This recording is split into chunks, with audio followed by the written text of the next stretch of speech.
Most advertising sucks. It's in your face, it's irrelevant, maybe it's uninteresting, but it's also valuable. Our attention is the currency we pay for the free games we play, the free news we read, the free services that we use.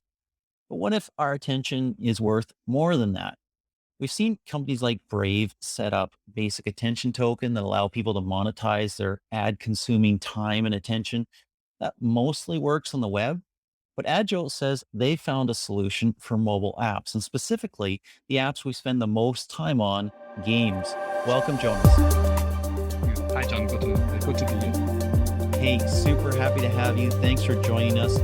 What are some of the challenges you see with the general world of advertising today? Yeah, I think the COVID pandemic has led to a massive growth in scale usage in the purchases. I mean, basically all KPIs were growing crazy, and you could get like a lot more reach in your standard ad channels and ad network. But we see to some extent it slows down a bit again.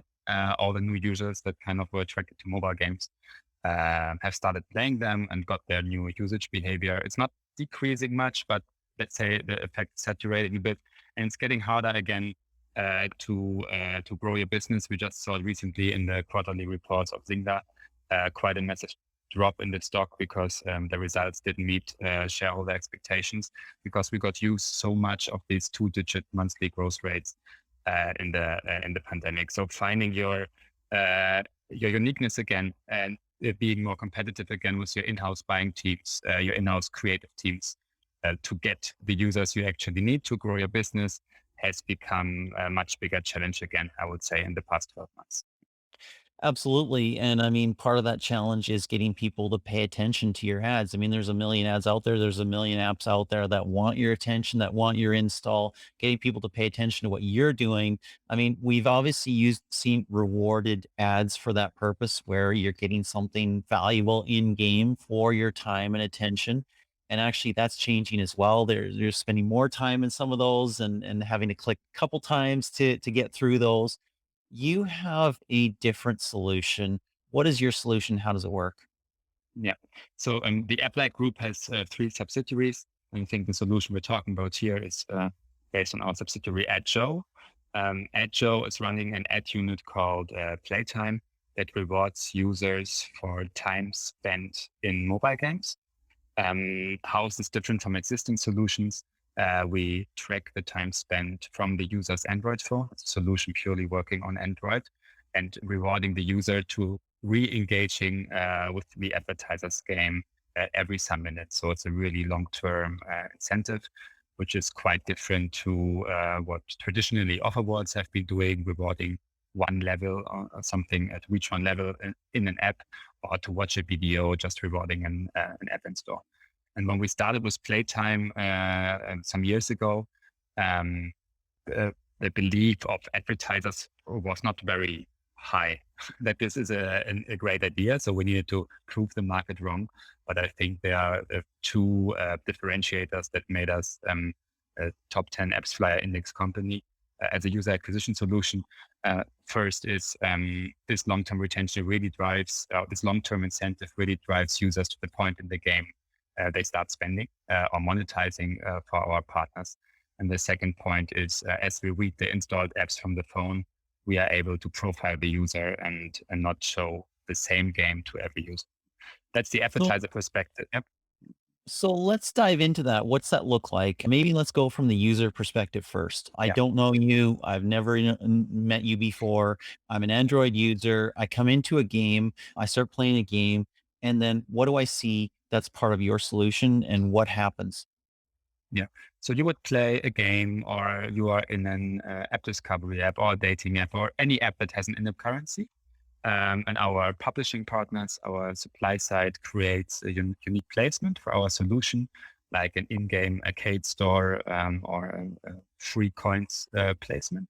The user clicks on it and is informed, hey, you can earn free coins for by playing mobile games. It's forwarded to our view, gets a suggestion of different mobile games and can start playing those. Before the user starts to play, they give us a legal and technical opt-in that we are allowed to track the app usage from the user's phone, where we have very high opt-in rates because the user really gets a lot in turn for doing so. Mhm. And playing a game tends to be more fun than just watching videos you're not interested all day, but you can start playing a game. So as I do that, do I have to sign in? Do I have to subscribe or something like that? Or are you just, hey, I've got your Android ad ID and I can follow you wherever I've got my SDK in a game? Yeah. So once we are integrated in the publisher's app, our SDK is in there. And through that SDK, we can read all the app usage from the user's phone. So once we are in the publisher's app, we can see what the user is doing, which games they are playing, which means the advertiser doesn't need to implement any SDK.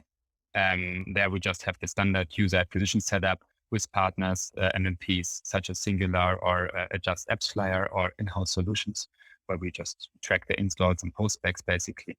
But the whole usage part of the tracking is done through our technology in the So publisher's app. So that's super interesting. And you basically went through the publisher part right off the top where you're saying the publisher just integrates and creates some in-game currency and then offers that. Now, let's say you're an advertiser. What does that look like? How do you participate? How do you start? And what happens as you're participating in that program? Yeah. So you onboard this as basically as a rewarded video channel, right? You have a short talk to us. We have a self-service dashboard. You can set up any test budget and set your CPI and all the global geos we are live and start buying from our platform. We have targeting, age and gender targeting, which we predict based on the installed apps of the user, which is then gives you quite unique targeting opportunities. And you can, of course, filter by the source ID where the traffic came from, and so on and so forth. So from the media buying side, it's working as any other media platform out there. It feels the same. You measure your results based on ROAS. Maybe you can see that in the Singular dashboard, and or also at our dashboard if you connect the data with our dashboard. So that's working the same. I think on the publisher side, if you use this for monetization, there's two reasons to do so. You get a new chunk of ad revenue out of users, Gen Z users, for example, younger users you don't monetize otherwise. And I think the even bigger reason, mainly for our mobile gaming partners, is you create an engagement loop because once the user installs another game, you might first think, I don't want my user to churn. But as the user gets in-game currency of your game every some minutes, it leads to the users actually returning. And we saw a user that's engaging with playtime in the first week has 20 additional sessions to a user that did not engage with playtime. So it's an ad unit creating engagement and not sending the user away. That's a really interesting point. I think we need to dwell on that a little bit because Yeah. one of the big decisions that you make as a game publisher is how do I monetize? And if I show more ads, maybe I make a little bit more money, but maybe my retention goes down a little bit, right? And so where's the balance there? How do I fit that in? Rewarded has typically been an answer to that because it's voluntary in a sense and there's a reward for it. This is a different thing. This is a different animal here, a different way of looking at it.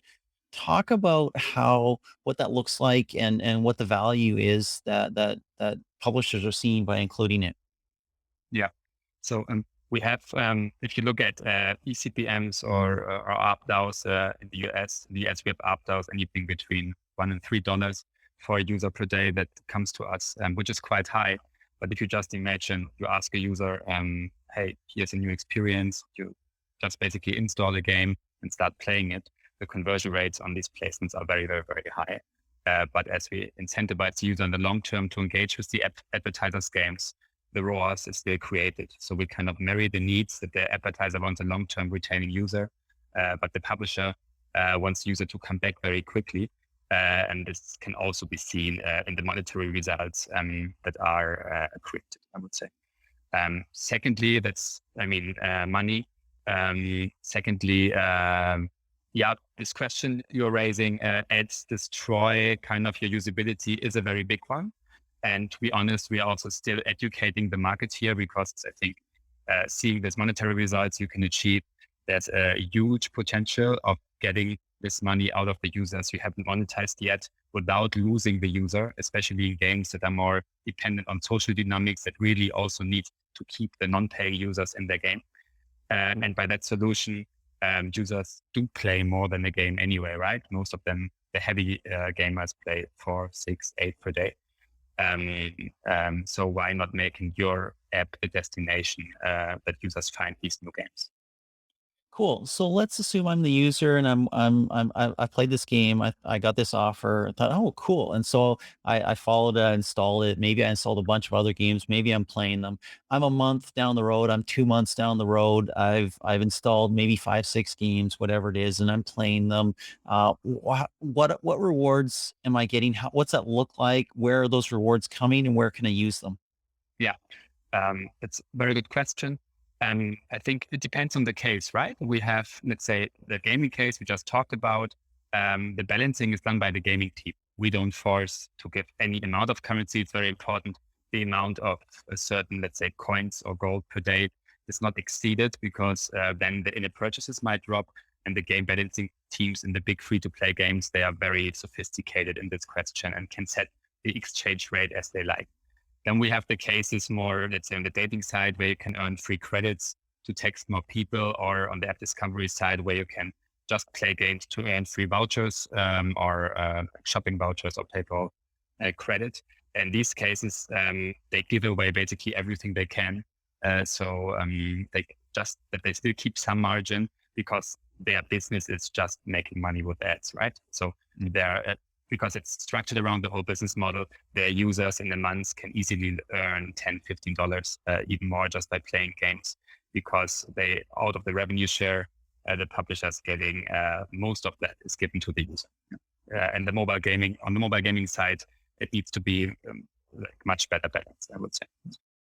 Yeah. Super interesting. Is this the perfect alignment of incentives? I mean, you've got people who want to play games, you've got publishers who want people to play their games, and you've got advertisers who want to get in front of people. Does this align all the incentives kind of perfectly? Yeah, that was the dream, and the dream came true to some extent. I mean, even just before we started, Apple killed this whole incentivizing app installs offer wall business back then it was called, right? So the let's say the future look on this kind of category on rewarded advertising was not too positive in the market. That's why for now we focus on Android and have a massively growing business. But as you just said, as it works for the user, the publisher, and the advertiser, it's an ecosystem that's created. And with the changing platforms and user needs, we are quite confident this is an amazing opportunity for all the three parties, users, publisher, and advertisers, that will still grow a lot in the next years. You've touched on it briefly, but let's hit some of the results. How is this working? What are some of the results that I'm seeing if I'm a publisher? What are some results I'm seeing if I'm an advertiser? And what am I seeing as a user? Yeah. So as user, I think I just surfaced this a bit that you can earn really depending good amount of variable currency in your game, but $10, $15 a month in one of our, let's say, real voucher partners that use the solution there. I think on the advertiser side, it's very easy to say we work with around 80% of the top 100 grossing games as mobile advertisers. And for most of them, we are a top 5 user acquisition channel on Android. This should not be now too much of an editorial, but I'm just very happy to share that because I think in the major mobile public perception, it's a lot right now. People talk a lot about, of course, privacy, iOS 14, and these are very important topics. But this whole, let's say, the importance of rewarded advertising for the gaming ecosystem is not talked about a lot, but we are talking, I think, by this year about a $10 billion market, right? And as a user acquisition channel, rewarded video, but also playtime and other units are very, very key for the success of the big mobile gaming players. And that's why also the budgets are going there. On the publisher side, of course, if people spend so much, in the end, we need to pay this money on to publishers on the other end. So we have publishers that earn 6-digit amounts per day. Per day. Yeah. Very interesting. Wow. I had no clue it was that big. I had no clue that you worked with 80 of the top 100 grossing apps. Very, very interesting. You've touched on it as well. future of measurement. We've seen massive changes in iOS. We anticipate similar changes, not the same, but along those lines on Android, perhaps as early as December of this Yeah. year. Yeah. How does that change things for you? Does it change things for you? How does it change things for the market?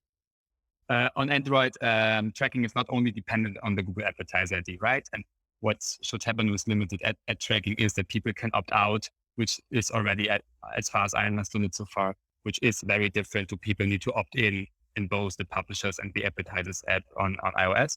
So the opt-out rates might be 10%, 20, 30, but they will not be 90% what we've been seeing. I think It's major it's in iOS. very low. I think I've seen something like 2%, something like that. Yeah. That, so that's the first thing. The second thing is also tracking works a bit differently on Android. You can work with a referrer, which is still going to work. As far as I know, we also work with our own ID to track the user acquisition side of things.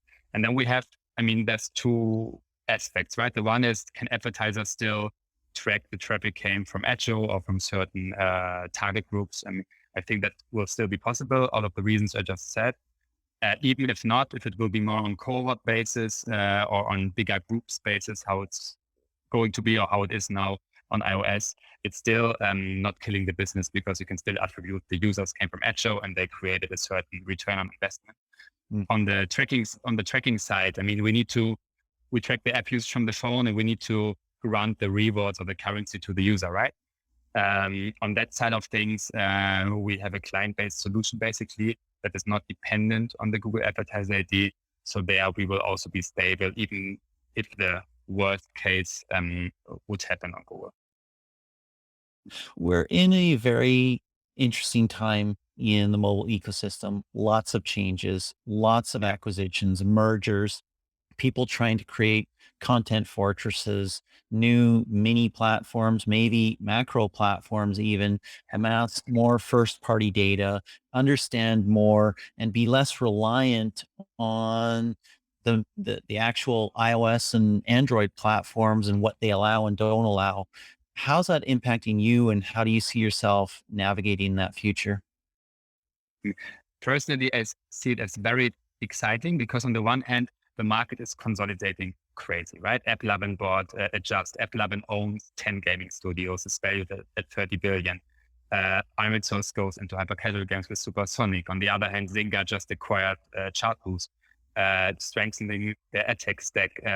We have a big private equity fund that bought both Wangle and Mocha. So also building kind of a system there. And I think on the one hand, you could say that market is consolidating, which is true to some extent.